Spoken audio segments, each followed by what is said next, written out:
Game over. Restart playlist to try again.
What is happening? I am ICJ, also known as Justin Woodward, co-founder of BVIG, Black Voice in Gaming, and The Mix. It is my honor and pleasure to chop it up with y'all and introduce the Black Voice in Gaming Showcase Summer Game Fest Edition.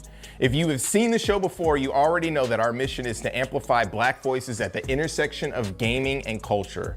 If you have not seen the show before, all you need to know is you are about to enjoy some of the coolest art, music, stories, and of course, video games being made by devs from indie to AAA. Black Voice in Gaming is an experienced studios nonprofit organization that exists because as Black creatives continue to be underrepresented in the video game industry, it is essential to cultivate these creatives so that they can contribute their fresh perspectives, which are the lifeblood of innovation in the art form. BVIG programs open the door for developers to attend conferences such as GDC and DICE, get funding through the Experience program, and help provide a platform for their exceptional contributions to the video games that we all love. We can't say it enough, but thanks to all of our sponsors who have supported us over the years and make these events possible. PlayStation, Humble Bundle, and Raw Fury, who have all given their support from the start, The Mix, Razer, and Summer Game Fest. Thanks to our broadcast partners for the showcase again, Summer Game Fest, Twitch, IGN, GameSpot, and Steam. They help extend the reach of this show in ways that would otherwise be impossible. We owe them a debt of gratitude as well, so thank you all. If you would like to join them in supporting BVIG, please follow this QR code on screen and make a donation. Experience is the nonprofit that operates the BVIG programs, and everything helps. All proceeds go to the efforts I described briefly, and more information is on the website.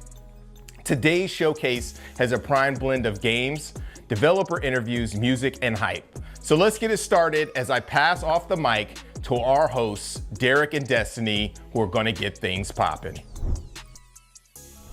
Thanks, Justin. My name is Derek Fields, and let's just say I do a handful of things, but game development is at the center of it all. Kicking it with my favorite people and checking out exciting games are the only things that I care about. So doing it in a way that helps to boost the voices of creators that look like me, let alone for Summer Games Fest, is one heck of a way to celebrate these achievements. Now, speaking of favorite people, I'm joined by one of the coolest co-hosts that I know. What's up, Des? Hey! Have you ever met someone who's always got a project cooking? Hi, hello, that's me, Destiny. Whether I'm running Games for Games or I get to partner up with Black Voices in Gaming during the Summer Games Fest, I'm focused on building spaces that feel like home in the industry. But before we kick off our first interview, our beautiful spotlights with these incredible developers, I want to take a moment to show love to the community that's supported us from the start. You all are the reason we are here. Black Voices in Gaming has grown from a standout showcase to a powerful movement, a nonprofit creating real opportunities. From funding the membership to building lasting industry connections, they're doing the work to make us professionals in games. So we don't just get people to the door, we get them inside, we have them sit at the tables, and we help them succeed. We're starting off strong, and the guest lineup speaks for itself. So Derek, are you ready to get into it? Oh, yeah. I mean, let's jump in. Let's jump in.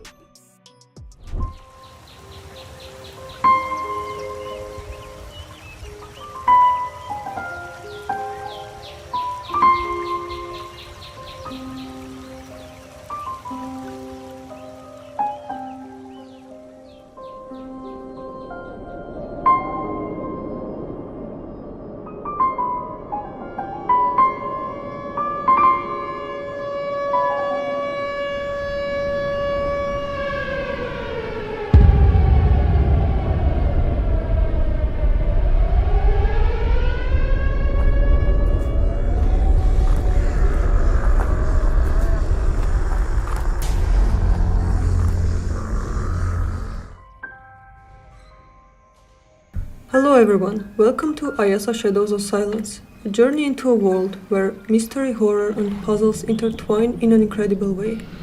Picture yourself exploring 6 distinct worlds: faith, hope, love, greed, indifference and betrayal, each with its own wonders and challenges. In this game, you'll embark on a quest to restore balance to a troubled world. Inspired by the imaginative works of artists like Tim Burton, Robert Saakyan's, René Laloux, and many more, our game blends dark fantasy with simple elegance, transforming every level into a vibrant story waiting to be uncovered. Prepare for gameplay that's both challenging and rewarding. Utilize special abilities such as time management, invisibility, and energy control to solve intricate puzzles and outsmart lurking dangers. Discover hidden paths using a light and strategically navigate shadows to overcome obstacles in your path. Ayasa Shadows of Silence is more than just a game. It's an emotional adventure. As you explore, you'll uncover secrets, meet unforgettable characters, and think deeply about big ideas. Your choices will shape the story, revealing surprises and new journeys at every turn.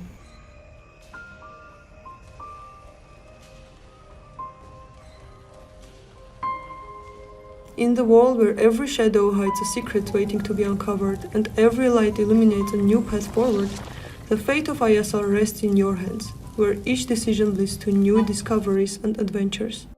Get ready for an unforgettable journey. Thank you for watching. Hey everyone, my name is Mikhail and I'm one of the founders of Caldera Interactive. We're a 3-person team from Canada working on our first game, The Rabbit Hole, a cozy farming and tower defense game where you play as a cute bunny that must defeat the Trash Panda posse to rebuild your home. We've been hard at work on The Rabbit Hole for a little under 2 years. We're all new to the industry, so it's been a daunting journey. But over that time, we've had the chance to pitch our game in front of publishers and crowds, even winning the GDC pitch competition. We've also had the incredible opportunity to show off early builds of our game at Gamescom and ran multiple playtests with our community where we've received amazing feedback to help us improve our game at a rapid pace. Despite being so new to the industry, we've been so lucky to have had many mentors and communities in our corner along the way, and we strive to make sure to do the same, and to be the help we wish we had had as we got our game to where it is. On that note, a special shout out to Black Voices in Gaming for having us on this showcase to talk about our game. In The Rabbit Hole, you play as a rabbit named Sprout, whose hometown has been destroyed by the Trash Panda posse, a group of raccoon that's after your harvest. We were inspired by games such as Stardew Valley, Bloons, and Cult of the Lamb, which led us to create a cozy game that's approachable, but still gives the players the ability to go deep with it. So during the day, you spend your time tending to your farm, planting and harvesting crops, as well as planting defensive towers, exploring the surroundings for treasures, or buying new supplies. Players have access to a variety of plant towers that grow into powerful allies. Their final evolutions must be unlocked in town and purchased within each run to mount a top-tier defense against the Trash Panda posse. We created a symbiosis system that rewards players for creating a symbiotic garden where certain plants thrive when placed in proximity of each other. Once the player is ready, they can trigger the night phase where they must defend against waves of hungry raccoons using the planted towers and the equipment they've gathered during the day. Now let's skip ahead to see what a player's garden might look like further down the line.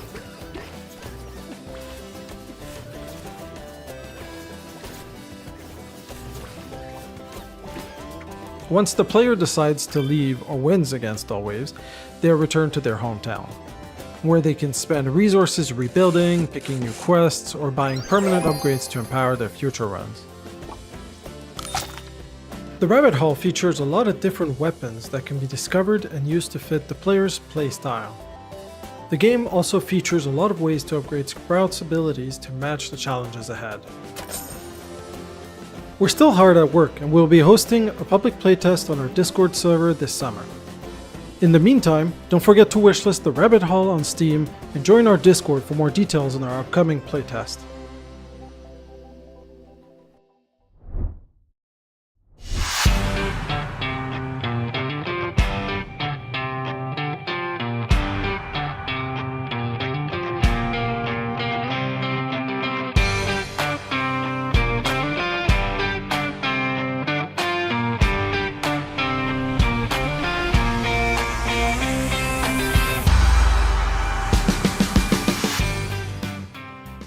Hey there, I'm Fab. a solo game developer with over a decade of experience creating games that blend fun and chaos. I'm excited to introduce my latest project, Touchdown. I've been developing this game solo for the past year and a half, and I can't wait to share everything about it with you. So, I want you to imagine a world where meteors rain from the sky, missiles rip through the streets, and poach pirates run rampant, but you're still expected to deliver packages. That's the chaos of Touchdown, a high-energy action-packed delivery game where you play as a courier racing against the clock to complete deliveries while dodging a storm of absurd obstacles. Imagine Crazy Taxi crashing into Jet Set Radio with a unique twist of unpredictable environments and hazards that force you to adapt on the fly. The goal was to create a game that's both nostalgic and refreshingly modern. Let's take a look at the heart of Touchdown, the gameplay. As a courier, you have one goal: to make deliveries. But when everything and everyone is out to get you, you've got to get creative. Jump on cars for some extra height boost, but be careful, they can explode anytime. You can also scale buildings to escape the mayhem or just rely on your quick reflexes to stay alive. But here's the fun part, you're not entirely defenseless. There are more than 20 power-ups to pick up. You can freeze enemies in their tracks, blast them away with a shockwave, turbocharge your speed, or shield yourself from the madness. You can mix and match them for crazy combos that turn chaos into your weapon. Plus, there's specs to tweak your style. Do you want to run faster, tank more hits, blow up everything in your path? You got it. Touchdown will have more than 60 plus perks you can choose from. You're not just stuck in one spot either. You dash through various zones, from city streets to hostile suburban towns, each with their own vibe, hazards, and enemies. And to keep things fresh, you can pick from a roster of couriers, each with their own special abilities. Maybe you're into turbo speed or you love a good extended dash. Whatever your style is, there's most likely a character for you. You'll also be met with special delivery requests along your journey. They can be pretty intense. Think time-crunching runs where every second counts, or fragile package deliveries that test your dodging abilities to the max. And since the levels are procedurally generated, every run comes with a surprise. Fail to complete a run? That's not a problem. You will always unlock upgrades that would help your future runs. It's all about getting better and understanding the chaos. Touchdown is my love letter to straight-to-the-point action games. Pure, unfiltered fun with no fluff. It's the game I've always wanted to play, and I hope you'll love it too.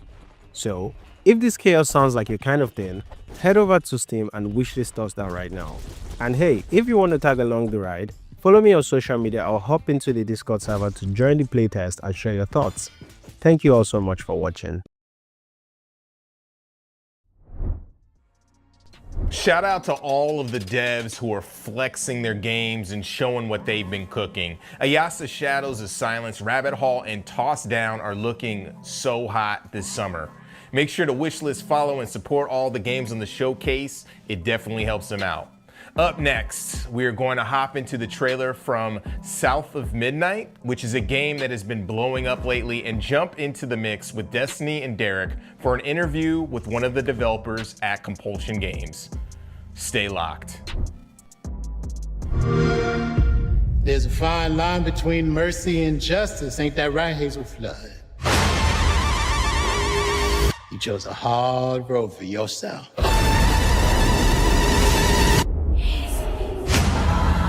Please, it isn't safe! We got a long journey ahead.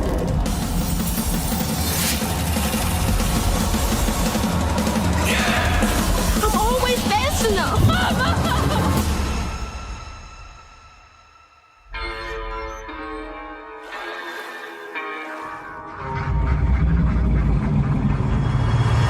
It's not safe out there, Hazel. If I was the one missing, she wouldn't stop looking. Crouton? What the? And this ain't even the weirdest thing I've seen today. I'm seeing these things. You can see strands. And now you're looking for a creature. You're a weaver, aren't you?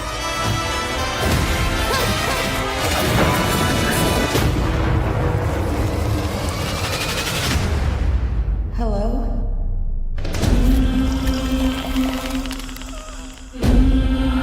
There's something big out there. Take this and go find your mama.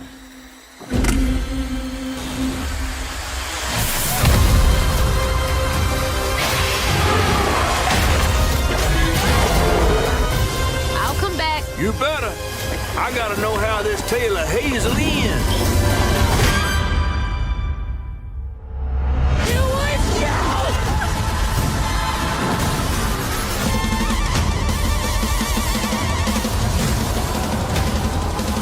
Hazel, no!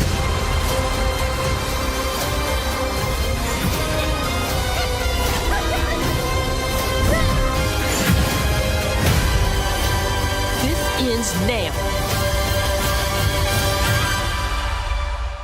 Mama?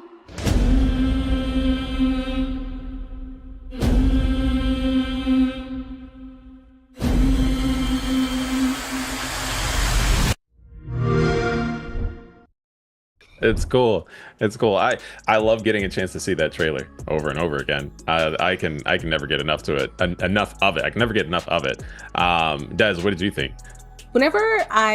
Honestly, the first time I saw that trailer, I was super excited, but it reminded me of this movie that I saw a really long time ago called Beasts of the Southern Wild, which like features like this little girl and she's going on this journey, right? To like, and it's like a coming of age, like with her and her father. And it just kind of, I felt like, okay, the people who are making this game definitely saw that movie and definitely got inspiration from it. And it was beautiful. Like, I think it won like Academy Awards and things like that. So I love what you've done with the trailer and with the game, because it really does speak to a place that no game has ever really done well before.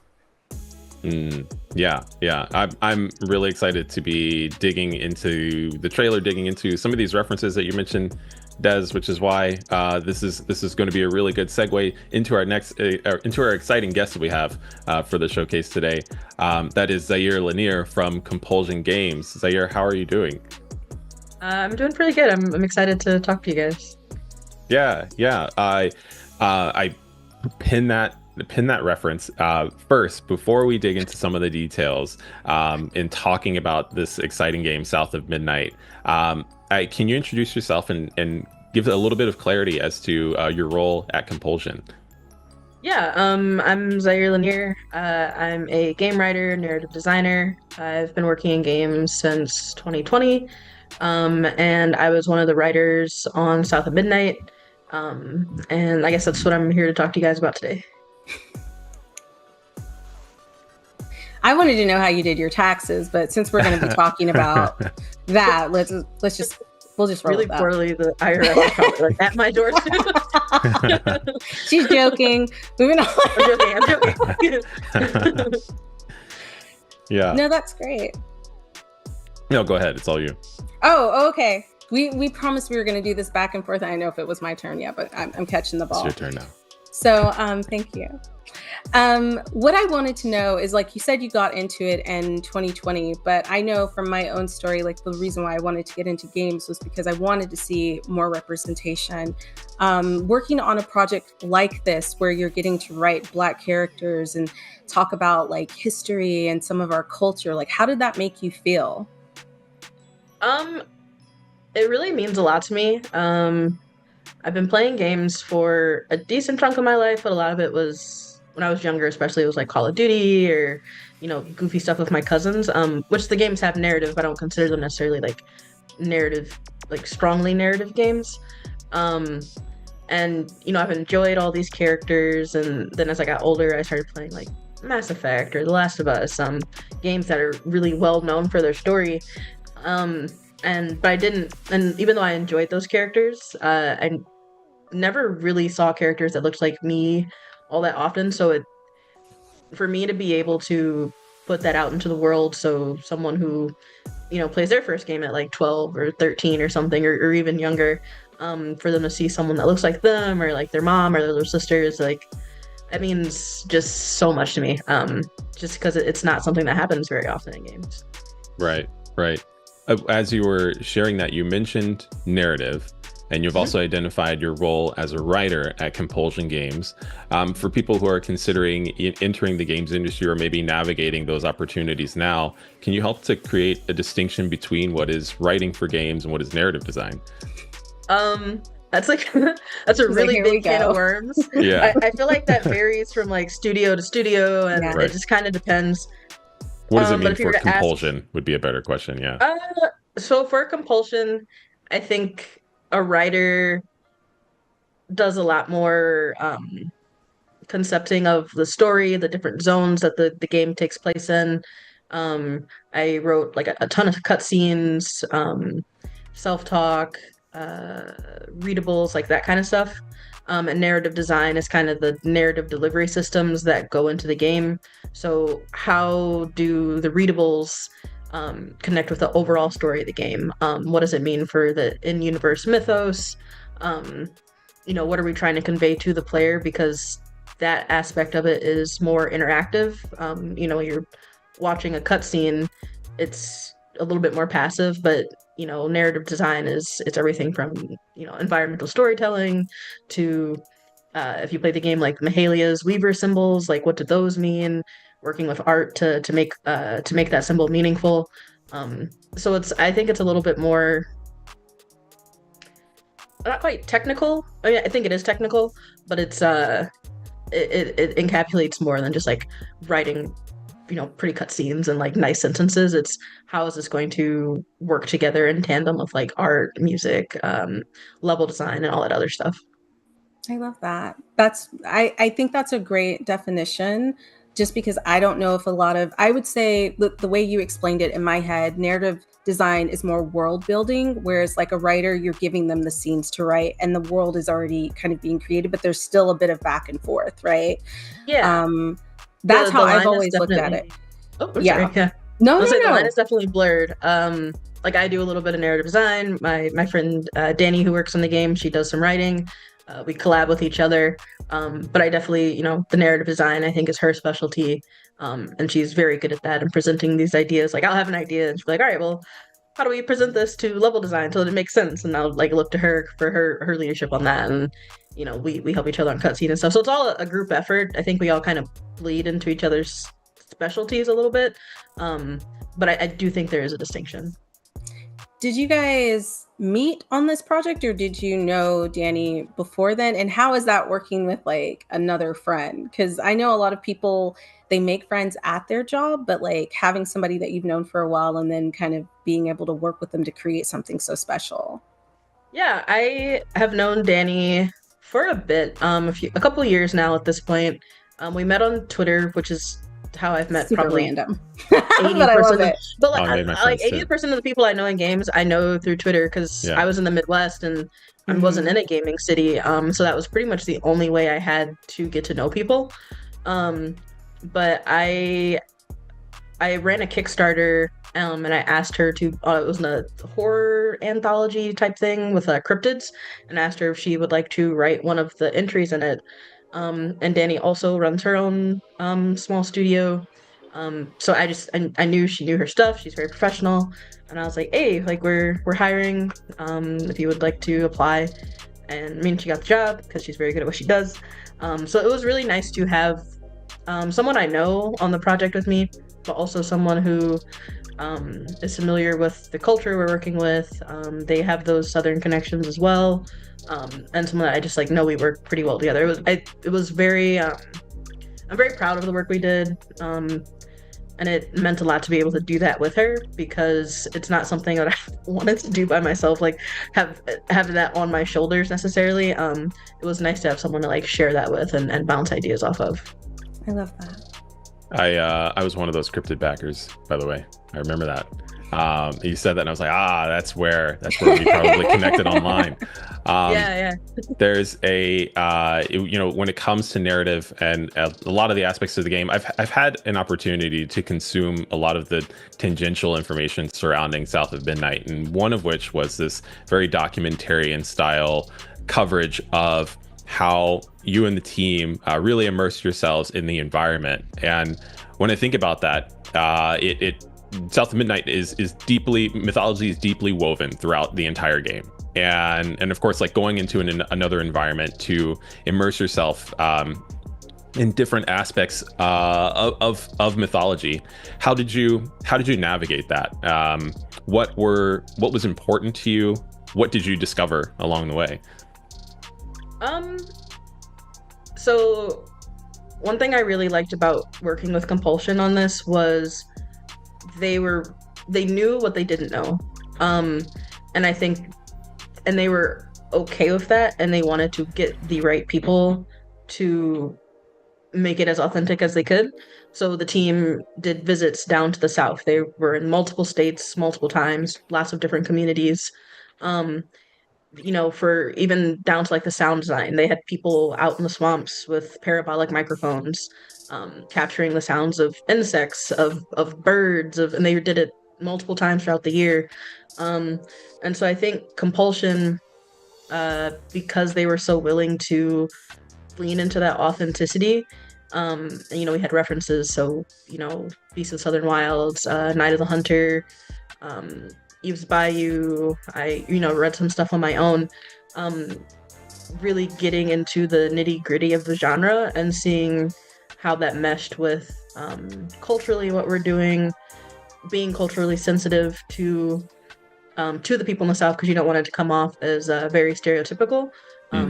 These are living, breathing people with living, breathing histories, and we wanted to respect that, while at the same time, we are trying to tell our own story at Compulsion. So paying those respects and those homages, but also very much like checking in on what we were doing. And I think we did that really well. Yeah.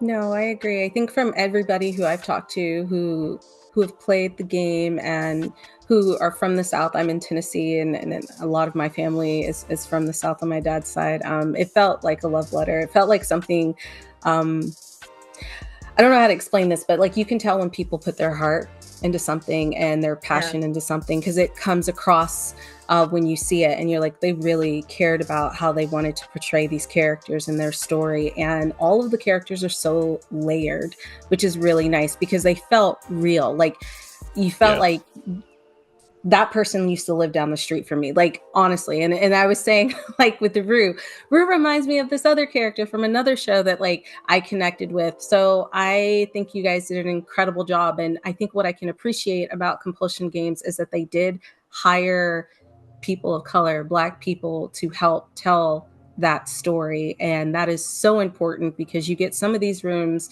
that are not filled with any of us trying to tell our stories, and they're just missing the mark. So I think you guys did an incredible job. One of the questions I wanted to ask you as a writer is this something you always wanted to do? Did you always see yourself writing for games, or is this kind of like something that you kind of fell into and you were like, damn, I'm really good at this? Like, how did that come about? No, I went to school and I wanted to be a doctor. Okay. I did most of a biology degree, and then I just like kind of bounced around really aimless for a while. And I got a PlayStation from some guy on Craigslist that was like definitely stolen in a parking lot at like 11 o'clock at night. And I got The Last of Us, the Telltale Walking Dead games, and Dragon Age Origins. And those were my, like, I would say my first big like narrative games.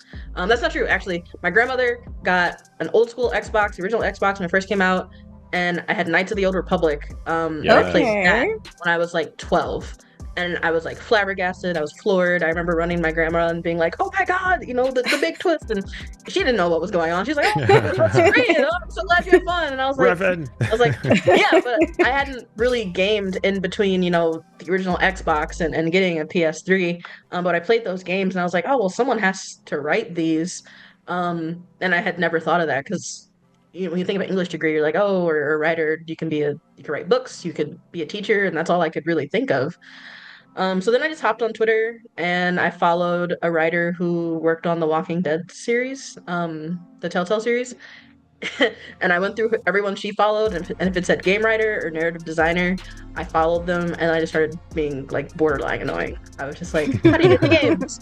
Like, what was your path? What do I do? And I started doing game jams. That's called research. Yep. That's true. That's called research. That's good. And then I did game jams, and then I got a scholarship to go to GDC, but then 2020 hit, and so that was devastating. And then I did a Kickstarter that kind of took off, and that's what got me noticed in games, and I got my first job on Subnautica Below Zero, working on as like a junior writer on that. And that was my first foray into games. Is that the first one or the second fell one? Into it. It's the second one. Okay, because I remember distinctly that the second one, the main character was a Black woman, and I was like, oh, okay. Okay, that's really incredible, and I love that you touched on that. And I'm going to throw it back to you, Derek. I just wanted to like tell the people who are watching who want to get into games, there are so many different ways to get into games. There's not just one way. So I know like you can have I believe in education, okay? And you can have these people saying like, you need to come to school to do that. You absolutely don't. School is really good for networking, but if like you're a storyteller, you're a storyteller. Right. Yes. 10 different writers, how they got into game writing. You'll get 10 all different, incredibly different stories. You'll have scientists, and then you'll have, someone who went to school for writing. It just runs the gamut. It's which I think is actually really cool. I do too. A lot of different perspectives coming in to create something. So just keep trying, because I know right now times are hard out there, but keep trying, please. We need more of us in the industry. So like, don't give up. And that's all. I'm done. I'm off my soapbox. Throwing it to Derek. No, it's all good. This is my segue. Speaking of stories, I got to witness like moments before our call, a post that you made online about the support that you received getting into games, and I thought that was really impactful. When it comes to looking at the stories that maybe like really imparted themselves upon you. You talked about these Telltale games. You talked about Knights of the Old Republic. Were there any how do I say this? Are there any memories that you have about the impact of narrative upon you that you really made an effort to kind of apply to a title like this, whether that dealt with maybe Hazel or some aspect that happened in the overall arc of the story? Yeah. So 2 stories that I re-experienced for South of Midnight. I reread Their Eyes Were Watching God, because it is such the language in it is just really good, really poignant, and the emotions in it are it's just so well done. I love Zora Neale Hurston. I think she's a treasure. And then I also rewatched Crooklyn, which I think is one of Spike Lee's, like, I don't want to say it's underrated, but I don't hear people talk about it often enough. I love that movie. Same. It's one of my favorites. And the relationship between Troy, who's the main character, and her mother, and this growing pain space that they're in because the mother is sick, and Troy doesn't really know how to handle that. The mom's not perfect by any means. Troy's a kid, so she also has her own really big emotions. And the movie also has these like slightly magical moments in them that like don't quite make sense, and you're like, I don't understand what's happening. But that's something that I rewatched a couple times because I was like, I really want to nail this feeling, especially as you get to the end of the movie with the acceptance of everything that's happening. So I think for me, those were probably the 2 biggest ones, and then also Eve's Bayou was one as well. Yeah, that's wonderful. I love Crooklyn. That's all I wanted to say. It's such a good movie. It's so underrated, and now that you've brought it up, I can see kind of like not the comparison, but the things that you could take away from that to tell a coming of age story about a girl who's dealing with like a traumatic situation with their mother, with a parental figure. Yeah. Another Zaire, question. real quick, I think you need to come up with a. No, you're good. I'm the one interrupting, so I apologize. No, I just real quick with all the references. I think we need like a South of Midnight watch read list. That people can leap into after having their experience with the game. I think that's a really good idea. I'll ask someone about that for sure. Oh my god! I think the question I had just kind of flew. Oh, okay. So this is a weird question, but one of the things that I thought was really interesting, and this is just like visually, is before I started playing the game, I didn't realize that our main character was of mixed race, right? And I know that that's really important. I think it's something that like we don't touch on a lot because it's like I don't know, like if people are just afraid to talk about it, but how that experience is different, especially in the South. Like it's a huge thing. How did you feel about that as you were writing the characters and kind of like exploring the story? Because it's a different dynamic. It really is. I come from a family that like both of my parents are just like they're blackity black all day long. But when you have a mixed race family, the dynamic's different. You're still seen as black, but then there are these other aspects to just going through life as a mixed biracial person. Yeah. I think for Hazel, the way she grows up and the way her mother raises her, we don't get to see it a super ton, but Hazel, I think, is raised. I mean, if Hazel was walking down the street, if Hazel got, I don't know, pulled over by the police, God forbid. I knew you were gonna say that. But like Hazel is a black woman. I think she would see herself as a black woman. We don't overtly address Hazel's like mixed race heritage. I mean, and that's another huge. We could talk about that for a really long time. But it's kind of hinted at in how Bunny doesn't necessarily have the greatest relationship with her. Yes. And the way Hazel and Lacey kind of have each other in the community they have, like Mrs. Pearl, Bo, and Jolene. So it's not something that I think overtly wanted to address, because the thing with narrative is all narrative requires space. And we have to take space from one thing, you take it from something else.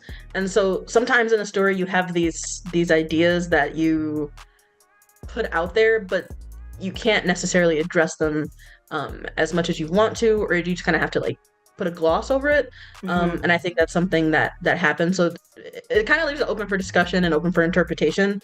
But I personally, I think Hazel would consider herself just a black woman. It rains and her hair gets frizzy type thing. Like she gets, I really think what type hair does she have? I just think it's really important for Hazel to look like a type of black girl we don't necessarily see in media very often. And I say that as someone who I know I have light skin privilege, but like my mom, my sister, my brother, my dad, they're all darker than me. I just, the way things happen with our genes.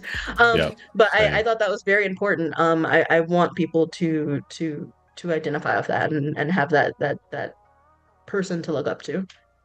Thank you. Wow. Thank you for saying that. I think that's really important. I know like we're wrapping up and I'm going to throw it back to Derek, but knowing when you have that space to really like dedicate to something so that you're not doing it an injustice. And I really appreciate that like you guys took that into consideration, because a lot of times people try to squeeze things in and you're like, well, that didn't really fit. That didn't really make a lot of sense. So love that. In your explanation, you addressed my next question, which I think is really embedded in there, which was what you hope fans can walk away with. And so this conversation about Hazel really identifies that. Instead, I'm going to wrap up with a much easier question and ask, well, hopefully easier. Who's your favorite character in South of Midnight? I mean, I wanted to say Hazel. I think Hazel's really cool, but I feel like that's cheating. I think I will do a character necessary. Go ahead. Who are you most excited for fans to meet? I think the story in the swamp later in the game with Honey, Altamahaha, Mahalia, the way all these kind of mythical strands, no pun intended, kind of like all meet, and kind of the passing of the torch that happens there, and like the finishing of a job that was left unfinished, I think is really heartfelt. And I also think the music in that level is just, I've never heard anything like it in a game.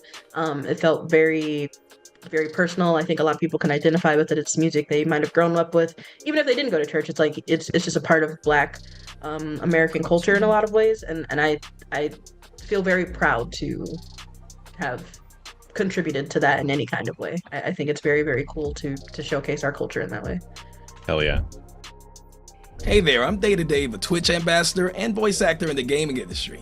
Now I just want to say that was an amazing interview from one of the developers of South of Midnight. Now it's a great game, so definitely check it out. I played it. Next up, are you excited to see a collection of game trailers we're spotlighting? Check this out. Yo, I'm CryoGX, solo dev here to tell you the wait for Advent Neon is almost over. If you haven't kept up for the past, goodness, 6 years? Advent Neon's been a solo passion project of mine ever since I graduated college. I'm gonna showcase a new level today, right after I turn Neon even more green than they already are. Hope you enjoy unlocking everything. But yeah, back to the solo thing. The programming, art, music, sound, and things that you normally see other devs outsource to different artists, nah, that stuff's all me. From here, we can warp to other districts in the game. We're just gonna go to Hexane District for today, but as you probably figured, you can go to whichever one you want in any order you want.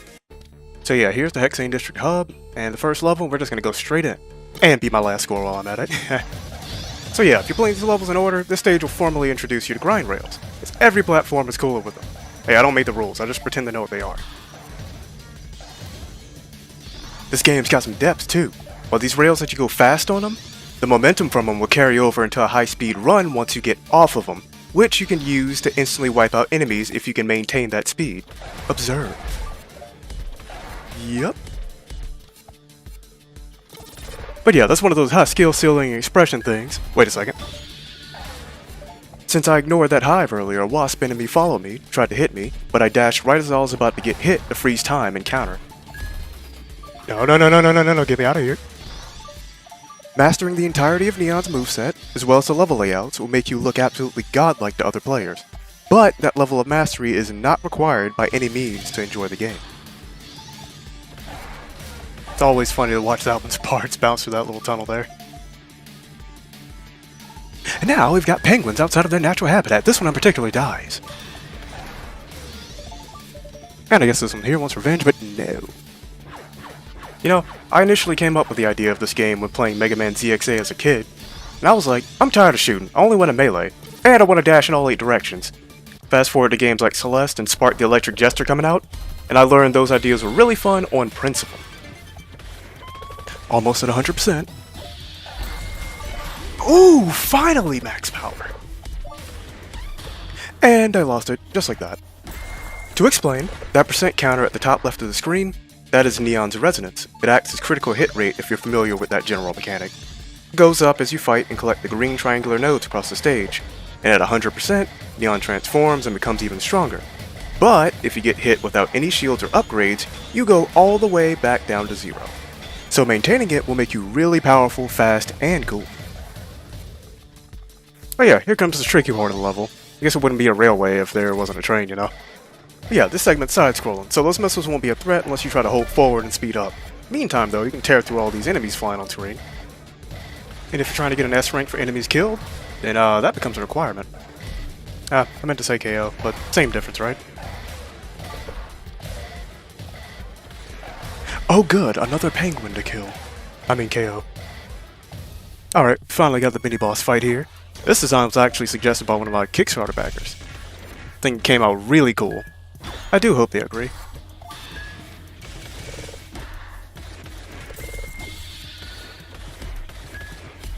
Ah, I should have tried to parry her again. Actually, wait, hold up, we're getting pretty close here. Ah, come on, give me a couple more hits. We are back. Don't know how much sense it makes for a big train to be piloted by a smaller train that just flew off into the distance, but hey, it's neat. Also, God, it's sending shadow clones after me, okay. Nah, buddy, I'm keeping this 100% to the end of the level, you ain't stopping me.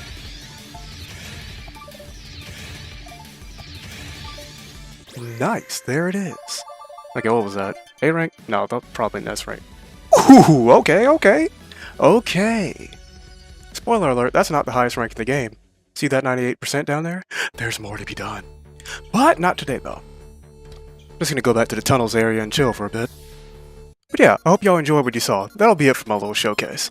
I want to thank Justin, Derek, Sean, and everyone at Black Voices in Gaming, as well as my followers, Kickstarter backers, all the gaming outlets, as well as you, the viewer, for making all this possible and giving me support through the years. Game's been a long time coming, and I can't wait to finally get it out to you all. And if you can't wait and need to try it now, there's a free demo on Steam at this very moment. Try it out, leave a review, wishlist the main game, and be sure to send me a clean crisp $20 US, the price of 3 eggs in this economy, for it if you're enjoying yourself. Take care.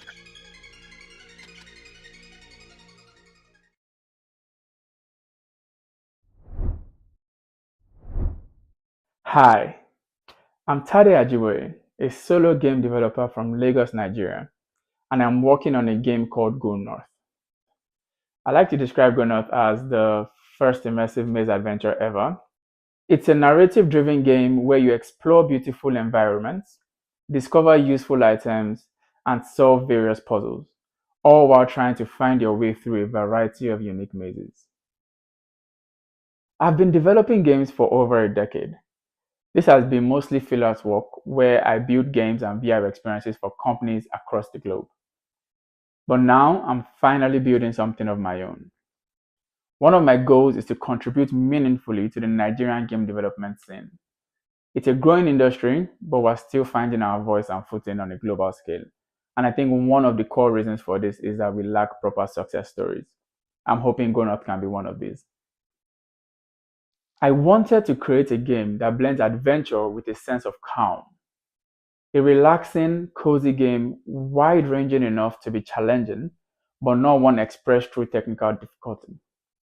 I wanted to build something that evoked the same emotions as games like Journey, Grease, and The Short Hike. That's why Go North focuses on exploration over combat, on atmosphere over pressure, and on the immense power of cuteness and beauty. It's a game you can take at your own pace. In Go North, you explore a variety of maze types, ranging from forest mazes to mazes in the sky to endless corridors to garden mazes. Each maze is visually distinct, and each one presents a different navigational challenge. To help players through them, I've designed a wide array of unique items. These range from items I call the Waybloom, which is a plant-like beacon you can place anywhere that shoots a beam into the sky, and you can track it from any location and you can easily find your way back to it. To other items like the Lunar Boards, which are a hoverboard type item that helps you traverse around the maze. These items allow players to engage with the maze at their own pace and style, whether they're methodical explorers or curious wanderers. At the heart of Go North is a story. You play as Dara, a young girl on a journey towards the northernmost part of the world. Legend has it that the maze god resides there and that he grants one wish to any adventurer brave and cunning enough to track him. But to truly go north, Dara must navigate countless difficult mazes purposefully crafted by the maze makers to get her lost. Along the way, she will meet other maze explorers, make friends, and help others as she navigates her way forward. I have been developing Go North solo, but I have also contracted out specific tasks to local talent here in Nigeria. It's very important to me that the game showcases what Nigerian talents can accomplish, and by investing in local artists, I want to be able to prove that we can build globally competitive games right here in Nigeria, and hopefully inspire more creatives to do the same. Thank you so much for checking out Go North. If you're interested in a relaxing, beautiful maze adventure, or you just want to support a growing indie scene, I'd love for you to follow the game, wishlist it, and share it with others. Let's go North together. Hi, I'm Nerys, game director of Ascend, developed by Miami Avalon. We're an indie studio based in Warwick in the UK. Ascend is a meditative puzzle adventure game about climbing a sacred mountain, solving zodiac trials, and restoring your inner world in a more harmonious state. At its core, Ascend is about transformation, emotional, spiritual, and elemental. You play as Aurora, a pilgrim searching for meaning across the mountain's ancient pathways. Each level explores a different zodiac sign, an emotional truth tied to it, grief, resilience, self-doubt, and growth. The puzzles themselves are around each spirit of each sign. So Sagittarius challenges your pursuit of knowledge and perspective. Gemini plays with mirrors and duality. Taurus tests your ability to give and find balance. The blend of emotion comes from our love of old PS2 era titles, so like Jack and Dexter, Primal, Final Fantasy X, Dark Cloud, Kingdom Hearts. Games where exploration, mystery, and all the heart is lived in the same space as well. Ascend features intricate constellation-themed puzzles and a unique time-turning mechanic where you can shift between day, twilight, and dusk. Each time of day reveals a different layer within the world. Some puzzles only come alive at certain times of the day, so twilight reveals secrets by the moonlight. Your light altars, reroute waterfalls, reflect beams, twist ancient machinery, and reshape the landscape to move forward. Aurora, our main character, her journey is steeped in anxiety. to moments where she feels small, overwhelmed, or even unsure whether she's even meant to be here. This isn't just a character trait, it came from us, it came from myself. A lot of her inner voice, her hesitations, her dry humour are pulled from real thoughts where I've had to try to keep going. Ascend became a way to explore how anxiety doesn't always look loud. It's about how we can live in silence and second guesses and the pressure to keep climbing even when we're not even sure why. The mountain reflects the emotional weight and the puzzles actually to move through it, not fix it. Ascend is about the climb that we all make, the one that nobody sees, the one inside. Through light, myth and puzzle solving, we're not just uncovering the secrets of the mountain, you're uncovering parts of yourself. It's coming 28th of August. You can play the demo for free now on Steam and wish us the full release coming 28th of August. Please take a look at our trailer. I didn't come here to be a hero. I came because no one else could, and well, someone had to. They say the mountain keeps the ones who didn't make it. Pilgrims frozen mid-thought, like ghosts who forgot what they were searching for. Each trial's tied to a zodiac sign. Leo burned. Sagittarius? That one gave me answers I wasn't ready for. They all say the mountain changes you, but maybe it's just trying to show you what you already are. 12 zodiac signs, 12 riddles, and I'm somehow supposed to solve them without losing my mind? Easy. Even if the mountain sees more of me than I want it to, there's no going back now. I don't know what lies ahead, but I know I have to keep climbing to ascend.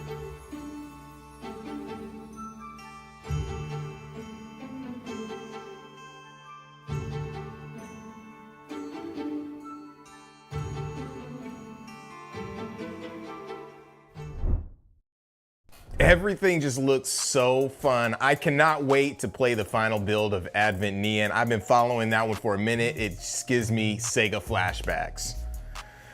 Our next guest is a talented musician who has influenced hip hop and the gaming culture through clever wordplay, production, and live with his freestyle skills, which he is a master at. Ladies and gentlemen, gamers, hip hop heads, and everything in between, we bring you Megaran. You are now in the place with Megaran. That's right. Shout out to Black Voices in Gaming, everybody, for having us out. My name is Megaran. I love video games. I love hip hop. I love culture. I love people. And I love bringing it all together in this little thing they call nerd rap. So let's get it started a little something like this, shall we? Okay, if you with me now, go, go, go, go, go, go. That's old school rap. Go, go, go, go, go, go. Make some noise now. Go, go, go, go, go, go. Let me hear ya. Go, go, go, go, go, go. Hey. Yeah, Dark Side, Strider, and Mock Rider, Tomb Raider, Tomb Slayer, and Soul Survivor. I wear a halo, but more like a dark angel. King of the fighters, and my fury is fatal. The god of war, like the mighty Thor. You're a dinosaur, still trying to find a link to the past. Crack down on whack clowns and make them back down. No more heroes, cause they don't wanna rap now. Keep my Metal Gear Solid, Modern Warfare, cast dark clouds every several years. You can never question the dedication, the beats be resonating while I'm awaiting your resignation. Since I was a cadet, every last cassette I record had to hit them with a mass effect. From the east to the west, they know I've been the best, so we live at Summer Game Fest. Oh yes! Go, go, go, go, go, with Black Voices in Gaming. Go, go, go, go, go, gaming and entertaining. Go, go, go, go, go. Any questions? Yeah, because this is the beginning of the Megaran legend. All right, let's set it off.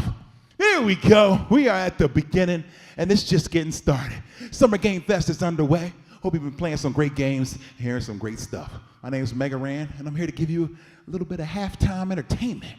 So yeah, let's keep it moving with one of my favorite jams from the Teenage Mutant Ninja Turtles video game, Shredder's Revenge. Let's go. Go ninja, go ninja, go. Go ninja, go ninja, go. Go ninja, go ninja, go. A little go, Vanilla Ice, go, of course. Go. All right. Yeah, all right, y'all. Wherever you are, you can hear me. You gotta take it back to the 90s for this one. Okay, now say go ninja, go ninja, go. Go ninja, go ninja, go. Go ninja, go ninja, go. Go, go, go, go. Yeah. Okay. Hey, heroes in a hash down. Hey, hey, yeah. So this track is called It's a Pizza Party. Cause it's time, heroes in a hash down. Yo, and it goes like this. Hey, extra, read all about how Shredder and Krang rap things without a doubt. Now here's a little story I like to tell about 4 youngsters come out of their shell. You might be wondering what this world comes to. Talking turtles all bursting kung fu. Straight from the sewer, making maneuvers in New York City, bringing it to wrongdoers. Donatello and veteran thinker, trained under the watchful eye of Splinter. Raphael is strong, but he's reckless. Next, Michelangelo, he ain't stressing. Leonardo, your fearless leader. After a long fight, we'll need some pizza. That's how we quell this hunger. So if you with me, say cowabunga! Ha! That's turtle power. So that is on Shredder's Revenge, which is out right now. That's the ending theme, so you gotta beat the game to get the rest of it. But yo, let's get into some Final Fantasy VII, because that's my true love, honestly. Role-playing games, especially from the 90s, from a company called Square Soft, not necessarily Square Enix. All right, y'all, so this one here is how, I'm gonna show you how to start a revolution. Take your hand, this hand here, you ball it up, you turn it around, and you raise it towards the sky, and you say, hey, hey, hey, hey, hey, hey, hey, we beat them. Insurgents, not a bit nervous. Encouraged, got a bit further to go by any means. Getting rid of our enemies. A-V-A-L-A-N-C-H-E, yeah, that's who we be. Insurgents, not a bit nervous. No lip service, got a bit further to go. Do what we gotta get. Who want that problem? A-V-A-L-A-N-C-H-E, yeah, that's who we. There's a massive company called Shinra. I don't know exactly what they're into, but they want to get control of my live stream, and I just can't let that continue. They don't care who they hurt, who they injure. Want to turn my whole planet against us. It's simple, you join the resistance, or you wind up going against us. And the name Barrett Wallace, and I'm known for paralyzing, pulverizing punks into submission. Not fantasizing, wish this world wasn't violent. Get worse if we allow it. I head with a cannon for an arm and a mind with none but revenge inside it. And I represent Avalanche. Man, them chumps don't have a chance. Watch them scatter, man, whenever Barrett's land those battle plans. My people beside me, team provide me with a bit of voice of reason. It's Biggs and Wedge and Jesse. Anybody in my way, we squeezing. You're behind me, I'm leaving, but bombing the region. It's gotta be the highest treason. We can't do farther back now, then I'm not leaving till we even. We can do whoever wants, you can get equipped. The president of Shinra's throwing fits. So yo, let me see your fists like this. Hey, hey, not a bit nervous. Encouraged, got a bit further to go. Any means, getting rid of my enemies. A-V-A-L-A-N-C-H-E, that's who we be. Insurgents, not a bit nervous. No lip service, got a bit further to go. Do what I gotta care. Who want that problem? A-V-A-L-A-N-C-H-E, yeah, that's who we be. A-R-R-E-1-T, they gon' have to come get me if they want me. I don't bend, I don't break, don't care about much. This is my daughter Marlene, my people's being free. You gotta understand, son, I don't have the answer. I just keep the faith, and I always keep a handgun. Nope, I mean that literally, cause I got a handgun. I call this a gun arm, so I'm never unarmed. Get it? A little Final Fantasy humor for you gamers out there. Hope you're having a good time. Yeah, my name's Mega Ran. It's been so awesome to be here, even though I couldn't physically be there with you at Summer Game Fest. This is about the next best thing, I gotta say. So, oh yeah, I used to be a teacher, so I want to shout out all the teachers and educators and people who keep creating out there. Just keep on working and making amazing things happen, because you are the future of the entertainment industry. So keep gaming, keep playing, keep creating, keep building new worlds so we can keep on enjoying them. All right, y'all.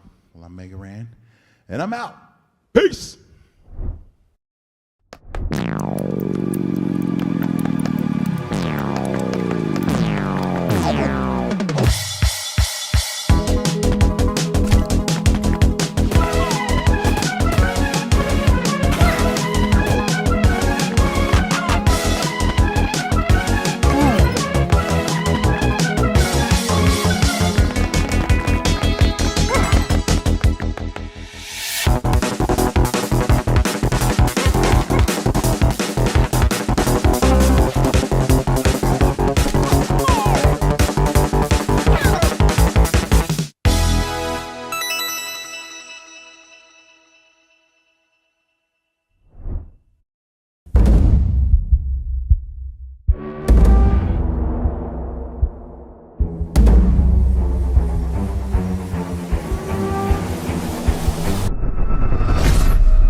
For centuries, monks and guardians have protected these lands together.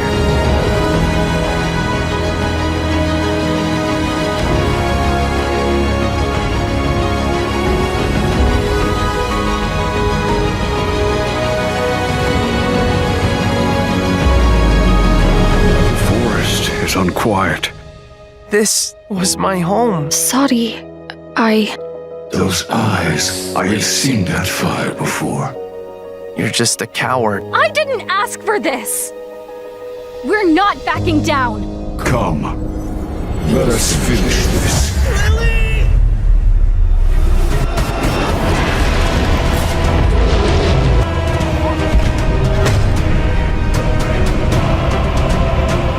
My turn! No! Run!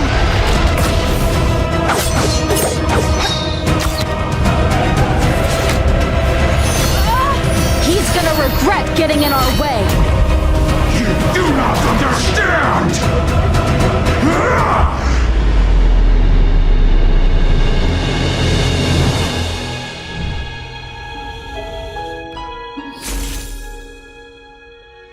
I only wanted to see her again.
What is fun about an abandoned warehouse, Trev? That's right, you got nothing to prove, sis. No matter what they say.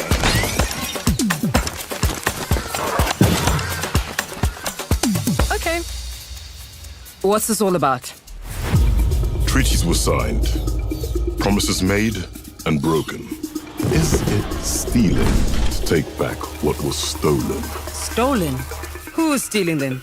Us.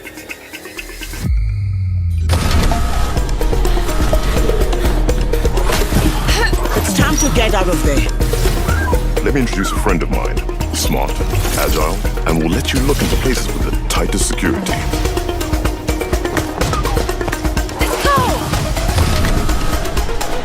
I could probably bench press every one of you. The locksmith strikes again. Hold on. Listen, are you having second thoughts? Nope. Just hoping you won't get me killed. Yeah.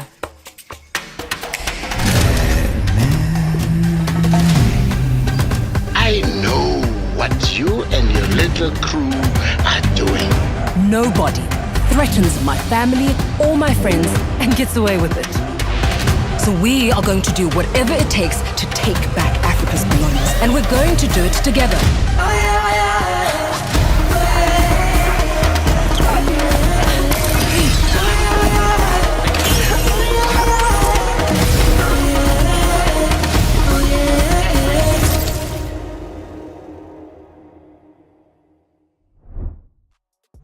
Wow, that performance from Mega Ran was great. Now, he's a phenomenal performer as always, so definitely check out his music if you haven't. And also, it was great seeing another selection of games to look forward to. But with that said, we've got just enough time left to show you a jam-packed selection of titles, so definitely stick around and check out what's next. Here it is.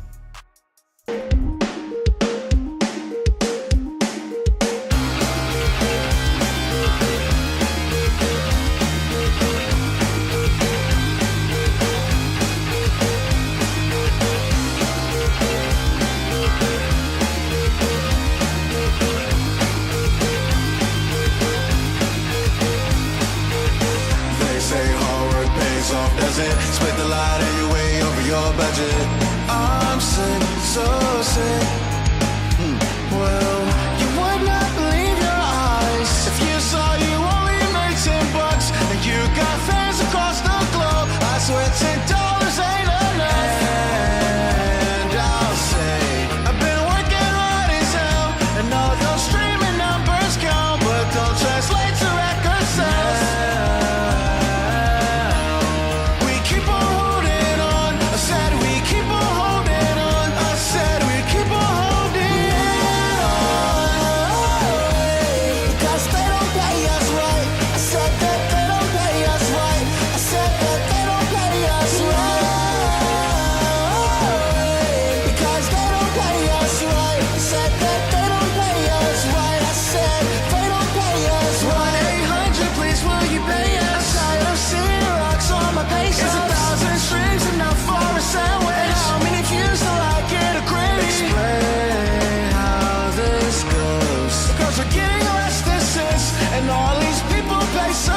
I swear this isn't making sense. Well, let's hope they make this right. Let's hope they make this right, because they don't pay us right. They don't pay us right. They don't pay us right. Well, let's hope they make this right.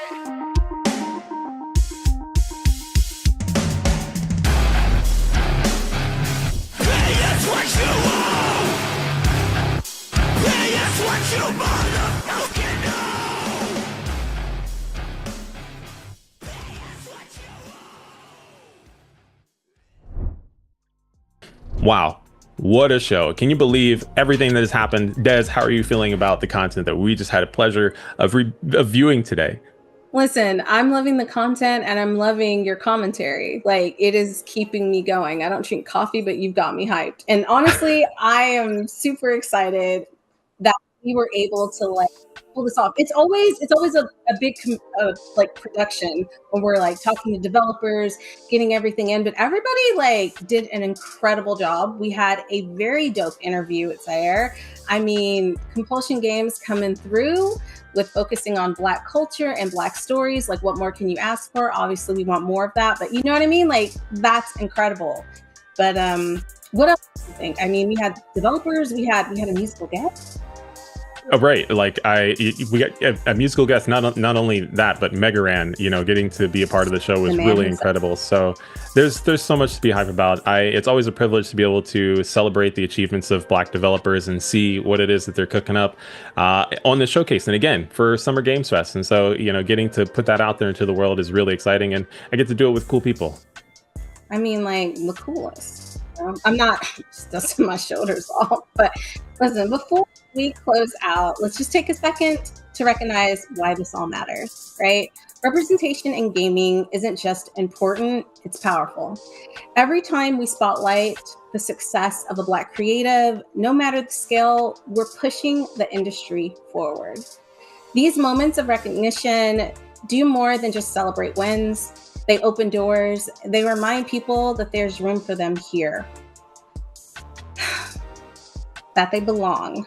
I don't know. I was about to get emotional because I think for me, I'm always screaming and shouting about like, just keep trying because you belong here. And we have these amazing stories that we continue to tell and that are so beautiful.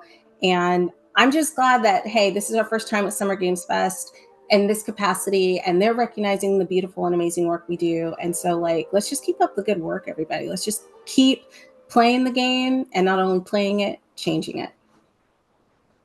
Said excellently.